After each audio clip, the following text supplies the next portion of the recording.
Now, if you like symmetries, then you're going to love what I'm about to show you. Imagine drawing a spherical wave. First, we draw a primary field. In this case, we use the electric field.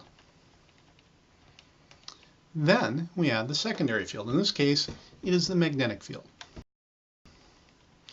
Then we add the third field. It is the cross product of the first two. From my perspective, it is a gravitational field. This field points to the center of the wave. Next, let's draw every possible variation. Imagine looking at the wave from the front, from the left, from the right, and from the back.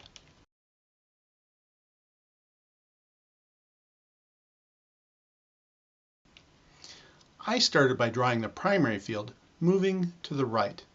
This is like I'm giving the wave a plus sign just for moving to the right. Instead, it could be moving to the left. This is like giving the wave a minus sign just for moving in the opposite direction. When you look at this, then you will find the waves moving in opposite directions are distinctly different because they have opposite polarization. Let me emphasize there are two waves with opposite polarization. They are distinct because of the direction they move, forward or backward, however you want to describe it. Here it is from the front, from the left, from the right,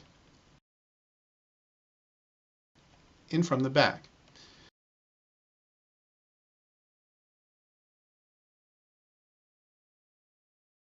Notice the curl of the secondary fields.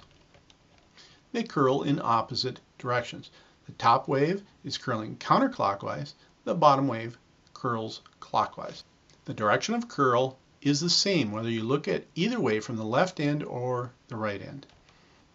I love these symmetries. They are just super. By the way, I believe this explains why there are two types of electrons. Physicists usually describe the two spins as up and down.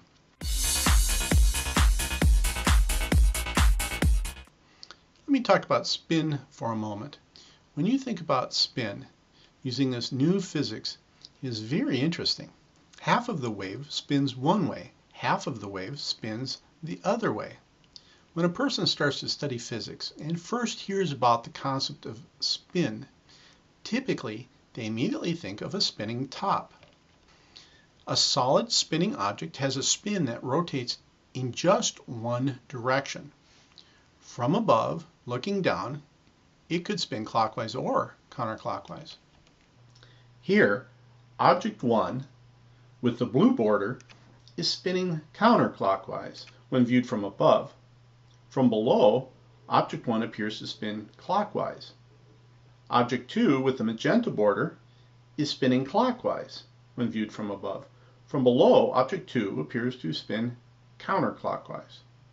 With a solid object, the spin appears to be opposite when viewed from above or below. In these spherical waves, the spin of the secondary field goes in both directions at the same time. From above, looking down, the top hemisphere could be spinning in either direction. Whatever direction that is, the bottom hemisphere is spinning in the opposite direction. Here, wave 1 with the blue border is spinning counterclockwise when viewed from above. From below, wave 1 will also appear to spin counterclockwise. Wave 2 with the magenta border is spinning clockwise when viewed from above. From below, wave 2 will appear to spin clockwise also. With a spherical wave, the spin appears to be in the same direction, whether viewed from above or below. There is no common everyday analogy for spin that takes place in these spherical waves. It does take some getting used to. Half the wave spins one way, half the wave spins the opposite way. Keep in mind, these spherical waves could be added onto. Once you have an elementary particle, you can add spins in increments of halves, adding additional increments of energy. There's no doubt about how important this is.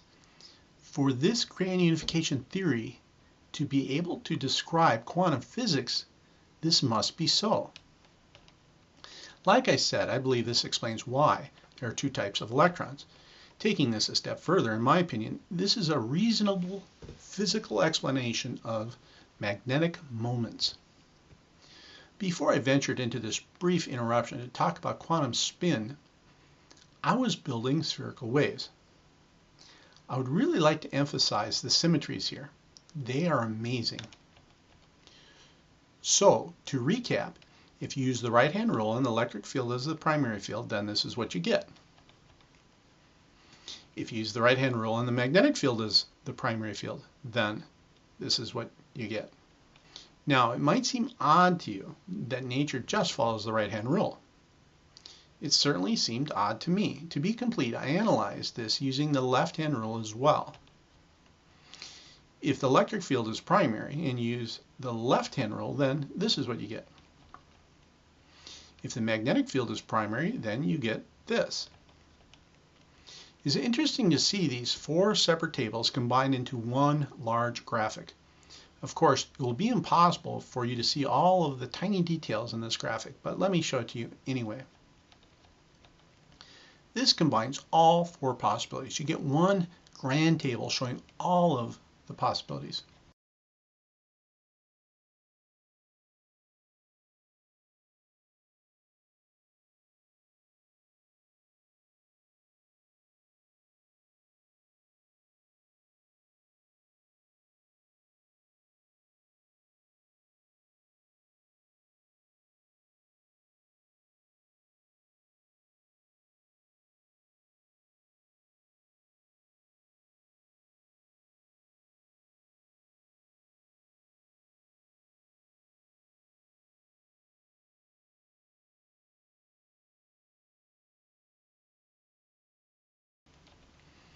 If you'd like to look at this more closely, or if you'd like to easily show this to other people, then just go to my website and download it for free. Better yet, don't download it for free. When you download it, consider making a small donation. This has got to be worth something, right?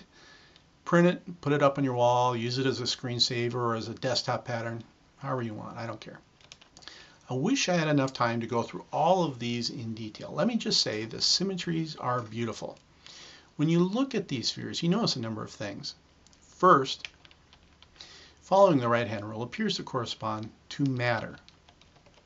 Following the left-hand rule appears to correspond to antimatter. Some have a clockwise curling polarization, some have a counterclockwise polarization. Finally, when you analyze the direction of the third vector, it points to the centers of the spheres. If this really is the Grand Unification equation, then the electric and magnetic fields are on the surface of the spheres, and this third field always points to the center of these spheres. I've thought about this every possible way I can think of. Obviously, I may have made a mistake somewhere along the line. If my logic is correct, then this appears to be a physical law. This third vector, whether you call it the pointing vector or the gravitational field vector, always points to the centers of these spherical waves. That would imply there is no such thing as anti-gravity. Not surprising. Let's take a moment and sit back. Imagine we are out in the woods camping. It is nighttime. We are in a circle looking at our campfire. We feel the glow of the fire, the warmth of the fire. We're looking at the hot, glowing embers. We are watching as little waves of heat sweep back and forth over the embers.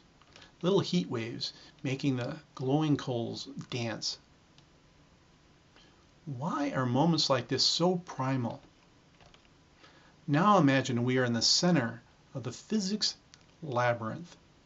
What is different? Instead of the glowing embers being oddly shaped, they are spherical. Instead of the fire being chemical, it is more fundamental. It is a nuclear fire. The energy that is coming off these shimmering balls of light is like a form of fission. The energy that is attaching itself to these balls of light is like a form of fusion. Obviously, a theory of everything, or a grand unification theory needs to explain a lot of things in physics. Earlier I mentioned I am not the person that would be your best tour guide through every nook and cranny of the physics labyrinth. There are many areas of physics that I'm not good at. I mentioned because I understand time, I can explain that part of the labyrinth for you. I have done that. As I've mentioned, understanding time is the key that allows us to stroll to the center of the physics labyrinth. By now, you should at least partly understand why. As I've mentioned, at the center of the physics labyrinth, there's something beautiful, something much like a ball of light. This is it.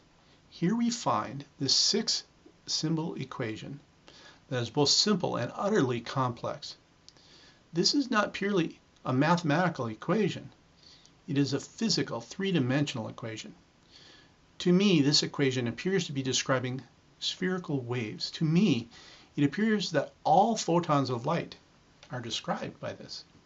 To me, it appears that every elementary particle is made up of combinations of these spherical waves. To me, I see no limit to the size of these elementary particles. In other words, their size is not limited to the very small.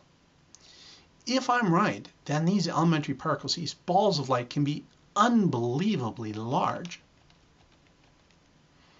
After years of thinking about this beautiful solution to understanding physics, my question has become, what aspect of physics does this fail to describe?